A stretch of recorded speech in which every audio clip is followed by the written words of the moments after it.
Moi je m'appelle Michael, j'ai 32 ans. Donc mes parents sont tous les deux italiens, mon père et ma mère, donc on est d'origine italienne. J'ai grandi dans une famille de chrétiens pratiquants. J'ai été baptisé, j'ai fait ma communion, ma confirmation, etc. شاب ذكي طموح محب لله حتى قبل أن يدخل الإسلام كان ملتزما بديانته السابقة المسيحية إنه ميكائيل الذي استضافني في منزله بفرنسا. Cheikh, Inch'Allah, on va aller chez moi. يا تفضل. شكرا على هذه الاستضافة في هذا ما شاء الله البيت الجميل، الله يبارك فيك. الشيخ حمزة، قبل الإسلام كيف كانت حياتك؟ كيف كنت تعيش؟ هل كنت تذهب إلى الكنيسة وتعيش كل الأمور والطقوس الدينية التي يعيشونها النصارى؟ Oui, donc moi j'étais chrétien pratiquant, j'ai été baptisé, j'ai été communié et je suivais des cours de catéchisme. Mes parents, surtout les Italiens, pour eux la religion catholique c'est très important. كان قلبه محبا لله فكان حريصا على دينه مهتما بالجانب الروحي في حياته. Donc à l'âge de 15 ans, ma recherche vers cette spiritualité a vraiment commencé. Je voulais développer quelque chose justement dans cette religion. J'étais attiré, j'avais quelque chose dans le cœur qui m'attirait dans la religion, vers Dieu, mais cette religion ne m'apaisait pas, je ne me trouvais pas à 100% apaisé et serein dans cette religion. كيف بدأت تسأل عن الإسلام؟ Le déclic, il ne s'est pas fait tout de suite, en un claquement de doigts. Je cherchais à m'épanouir dans la religion. Je cherchais à grandir dans la religion chrétienne. Oui, donc les questions que je me posais à ce moment-là, c'était un peu le but de notre existence. Quel est le sens de cette vie? Pourquoi on est là? Et subhanallah, Allah il a envoyé des musulmans qui m'ont parlé de l'islam et qui m'ont pas fait da'wa sur Qala Allah wa Qala Rasul sallallahu alayhi wa sallam, mais ils m'ont posé des questions sur ma propre religion, sur mon propre livre, sur la Bible. Un tas de questions qui sont restées sans réponse ou alors malheureusement avec des réponses contradictoires. وكان هذا ذكاء من أصحابه فلم يدعوه إلى الإسلام مباشرة بل تساءلوا عن دينه من غير تجريح ولا استهزاء. وهذا ما فعله نبي الله إبراهيم عليه السلام حينما قال لأبيه في سورة مريم: يا أبت لم تعبد ما لا يسمع ولا يبصر ولا يغني عنك شيئا. فكان لهذه التساؤلات من أصحابه أثرا كبير على ميكائيل من تقربه للإسلام. بهداية من فضل ربي يكسو الجمال وقلبي يخضر إحساسي ودربي وملامحي حين انتدي. La première question qu'ils m'ont posée, c'est sur la création de Dieu sur l'univers. Ils m'ont dit comment Dieu a créé l'univers. J'ai dit Dieu le premier jour il a créé ça, le deuxième jour il a fait ça, le troisième il a fait ça, le quatrième, le cinquième, le sixième et le septième jour il s'est reposé. Il m'a dit donc ça c'est bien un verset de la Bible. J'ai dit oui, c'est un verset qu'on lit. Dieu le septième jour il s'est reposé, c'est pour ça que les chrétiens le dimanche ils ne travaillent pas. C'était quelque chose, j'avais grandi avec ça, j'ai été éduqué dans ça, j'ai évolué dans ce repos de Dieu le dimanche et pour moi c'était logique et le dimanche on travaillait pas et même des fois pour rigoler dans la famille quand on disait dimanche on fait ça, non dimanche on travaille pas, c'est le jour du Seigneur. Nous, il m'a dit, dans notre religion, et il me cite le verset coranique où Allah subhanahu wa ta'ala il nous dit Alladhi khalaqa as-samawati wal arda fi sittati ayyamin thumma istawa 'ala al-'arsh. Et Allah subhanahu wa ta'ala le septième jour il s'est reposé sur le trône. Et là, je fais cette comparaison entre le Dieu que je suis en train de suivre, qui se repose, et ce Dieu qui a créé toute cette chose-là sans aucune fatigue. Il dit « Kun fayakun » soit et c'est. Et ensuite, il s'établit sur le trône. Voilà. Il y a complètement une perte de confiance et un doute énorme envers le premier, entre guillemets, Dieu qu'on est en train de suivre, et qui fait partie de cette religion.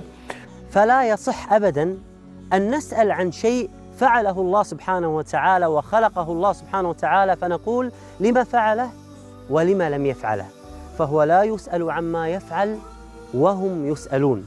ولكن دلل العلماء وجعلوا أسباب أن الله سبحانه وتعالى عندما خلق السماوات والأرض في 6 أيام جعلوا لها أسباب. فمن أظهر هذه الأسباب أنهم قالوا أن الله سبحانه وتعالى يريد أن يبين للملائكة حكمة الله سبحانه وتعالى في خلق السماوات والأرض، ولم يبين للملائكة قدرته. فقدرة الله سبحانه وتعالى على الخلق تكون كن فيكون. الملائكة هنا استعظمت خلق الله سبحانه وتعالى بأنه خلق السماوات والأرض في 6 أيام، ثم قال الله سبحانه وتعالى قال ثم استوى على العرش. فاستوى الله سبحانه وتعالى على العرش استواء كبرياء وعظمة لله عز وجل. يا منزل القرآن نورا على أحمد، أحسست باطمئنان بالنور لما ابتدى بالقرآن برحمه تحلو الحياة شوقا إلى المولى أتاي أسلمت روحي للإله. قرآني آياته كم أسعدت وجداني، أحزاني ذبلت وفاح الزهر في شطآني، رتلته فإذا الحروف بعطرها ملأت دمي ومدامعي وكياني. J'avais de plus en plus le doute dans ma tête. Et alors, j'allais me confesser, j'allais voir le curé en lui demandant pardon parce que j'étais en train de douter sur la religion chrétienne. Tu récites telle prière sur Marie, telle prière sur Jésus, telle prière sur Dieu, etc. Et je te pardonne et tu vas être pardonné. Par contre, à ce moment-là, les frères me disent, il t'a confessé, donc il te pardonne. Mais quel mal tu lui as fait à lui? Et là, je me pose la question, je me dis, mais c'est vrai, quel mal je lui ai fait? Et quel pouvoir il a pour te pardonner à la place de Dieu? Allah subhanahu wa ta'ala, dans l'islam, il est Rahman, il est Rahim, il est Rafour. Et Allah subhanahu wa ta'ala, dans le Coran al-Karim, il me montrait des versets coraniques où Allah subhanahu wa ta'ala, il nous dit wa inni al-Rafar liman taba wa amana wa amila salihat thumma ihtada. Là, je prends une prise de conscience que c'est cette religion-là, entre guillemets, qu'il me faut. Pourquoi? Parce que c'est le lien direct de la créature envers son créateur.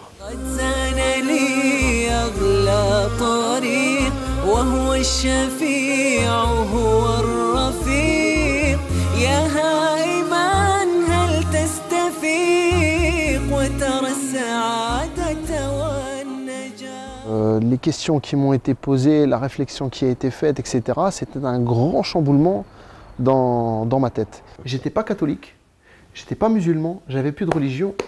Et je demandais le soir, dans ma chambre, dans mon lit, à Dieu qu'il me guide à me trouver une solution parce que j'avais plus de religion.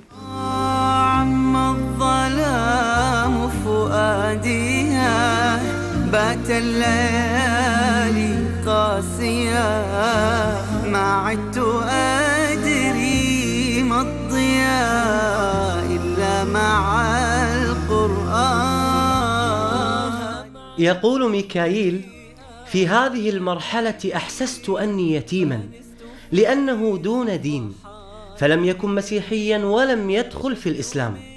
فبعد فترة من الزمن قرر أن يرجع إلى القس الذي يثق به في الكنيسة القريبة من منزله، واعترف له بأنه تعرف على مسلمين وأنه يفكر بالإسلام. Je me suis dit, lui, il va avoir un avis neutre. Pas du tout. Il m'a donné beaucoup de points négatifs sur l'islam. Et là, le curé, il a dit, l'islam, oh là là, il m'a dit, c'est une religion de guerre, c'est une religion de haine, c'est une religion qui n'est pas tolérante, c'est une religion où la femme n'a pas sa place. Il m'a donné voilà, un tas de choses contradictoires qui, moi, à un moment donné, m'ont donné le sourire en me disant, ah ben voilà, leur religion, elle n'est pas si parfaite que ça. Donc, qu'est-ce qui s'est passé? J'ai été voir ces frères-là en leur disant, voilà, le curé m'a dit ça, m'a dit ça, m'a dit ça, m'a dit ça. Et chaque point, ils m'ont prouvé par A plus B que le prêtre se trompait et qu'il mentait sur ce qu'il me disait. Alors là, c'est eux qui m'ont répondu, en m'ouvrant le Coran el-Karim et me disant la place des femmes. Allah subhanahu wa ta'ala regarde la grande sourate qu'il a réservée à Nisa, les femmes. Quand je leur ai dit, oui, mais vous me dites que le curé m'a dit que vous étiez une religion qui n'avait pas de tolérance. Il m'a dit, nous avons une religion qui n'a pas de tolérance. Il ouvre le Coran el-Karim et il me fait montrer le verset coranique où Allah dit « Lakum dinukum waliyaddin » à vous votre religion, à moi la mienne.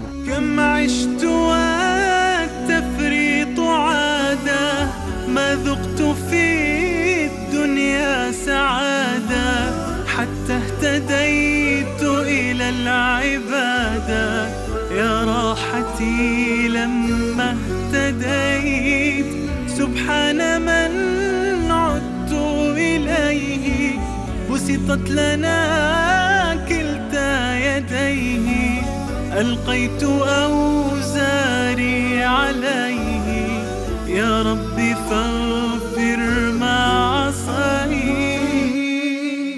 كل هذه القصة وهذه النقاشات مع أصحابه كان وقتها عمر ميكائيل لم يتجاوز 17 عاماً، وهذه رسالة إلى الشباب الذين يقولون نحن صغار سن فنهتدي عندما نكبر أو نصلي عندما نكبر، وهذا خطأ كبير جداً. فاعتنق الإسلام ميكائيل وهو صغير سن وتقرب من كتاب الله سبحانه وتعالى وتأثر به كثيراً. والسابقون السابقون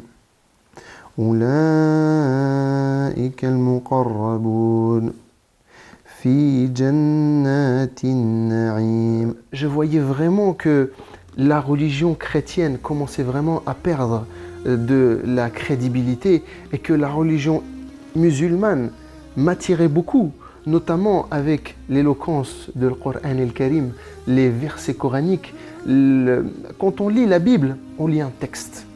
On lit une histoire, on lit. Quand on lit le Coran el-Karim, quand on écoute le Coran el-Karim, il n'y a jamais quelqu'un qui a pleuré en lisant la Bible. Le Coran el-Karim, des gens qui ne comprennent même pas ce qu'ils sont en train d'écouter, les larmes elles coulent. وكان يحب أن يسمع سورة الرحمن قبل إسلامه وتأثر بمعانيها كثيرا، وكانت هذه السورة هي السبب باتخاذه قرارا مهما وهو النطق بالشهادة. والله سبحانه وتعالى dit كل من عليها فان ويبقى الوجه ربك ذو الجلال والإكرام. Et là je me suis dit, cette dunya, à un moment donné, elle va finir.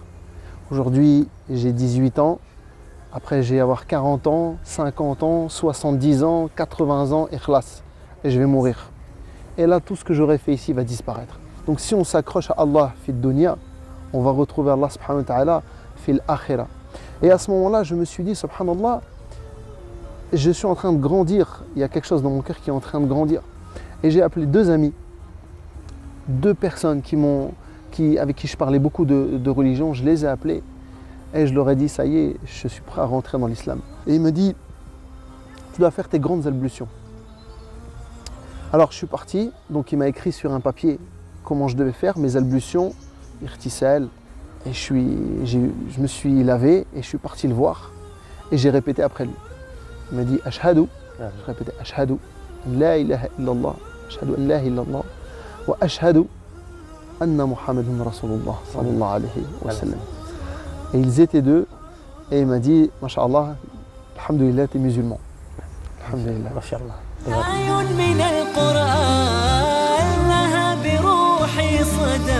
وفاضت العينان تجيب ذاك النداء ثبتني يا الله على طريق الهدى ثبتني يا الله على طريق الهدى فكل ما أخشى سوء الختام غدا. كان اختبار صعب وتحد كبير على ميكائيل إذا اعتنق الإسلام دون أن يعلم أبواه، فإذا علم أبواه عن إسلامه سوف يطردونه من البيت وهو صغير سن ولا يملك المال أصلاً. السؤال: كيف سيصلي؟ كيف سيصوم؟ اضطر ميكائيل في هذا الوقت أنه يفطر أحيانا في رمضان وأن يصلي كل الصلوات في آخر الليل. Je me rappelle, subhanallah al-Adim, mon anniversaire, c'était au mois d'octobre. Et on était en plein mois de Ramadan. Et ma mère a appelé la famille, mes grands-parents, mes oncles, mes tantes, pour venir manger le gâteau à 5 h de l'après-midi. Et j'ai dû couper cette journée parce que je n'avais pas le choix et que je ne pouvais pas dire que je ne voulais pas manger de gâteau. كان يأتي إلى ها هنا ميكائيل يصلي كل الفروض، ولكنه كان يدعي دعاء واحدا، دعاء واحد: اللهم اجعل أمي وأبي يتقبلوني مسلما. سبحان من عدت إليه بسطت لنا كلتا يديه، ألقيت أوزاري عليه، يا ربي فاغفر ما عصاني. موقف صعب، كيف سيستمر هكذا ميكائيل؟ فأخذ يدعو الله سبحانه وتعالى أن يجد له حلا، واستجاب الله دعاءه، فعندما تخرج من المدرسة مباشرة تم قبوله في الخدمة العسكرية لمدة 2 سنين. Pendant ces 2 ans, j'ai pu travailler ma religion, j'ai pu apprendre, ça m'a renforcé parce que Shaitan il me mettait le doute dans mon cœur en me disant si tu continues sur cette religion-là, tu vas perdre ton père et ta mère. Allah subhanahu wa ta'ala, il leur a donné à ceux qui sont nés dans l'islam la chance d'avoir un père qui les tire pour se lever le matin, pour prier, une mère qui leur prépare à manger quand la journée du Ramadan elle est finie. Les convertis, généralement, ils ont eu quand même beaucoup de problèmes avec leur famille. Moi, personnellement, j'ai eu beaucoup de problèmes avec ma famille. اللي مو حاسب نعمة الأبوين المسلمين الآن يدعي الله سبحانه وتعالى أن يحفظ أمه وأبوه، والآن يذهب إلى الأم وإلى الأب يحب راس أبوه ويحب راس أمه، ويقول يا يمه ويا يبا أحمد الله سبحانه وتعالى إني انولدت مسلم وإنكم مسلمين، وإنكم تدعوني لصلاة، تدعوني لصيام، تدعوني لزكاة، تدعوني لحج، والله غيركم فاقدها. الآن هو مسلم وأمه وأبوه لم يدخلوا في الإسلام ويشعر بحسرة. أمنيته الجميلة دليل على ذكائه في الدعوة. Aujourd'hui, je voudrais faire une salle polyvalente. Une salle polyvalente pour pouvoir faire des conférences, pour pouvoir ramener des conférenciers, pour pouvoir parler aux gens de l'islam. Parce que notre mosquée, Masha'Allah, Masjid al-Nour, notre mosquée à Kiev-Rochin, elle est, Masha'Allah, elle est bien, mais elle est un peu petite. Et les gens, ils ont peur de venir dans une mosquée. بإذن الله عز وجل تتحقق هذه الأمنية مع موقع نور.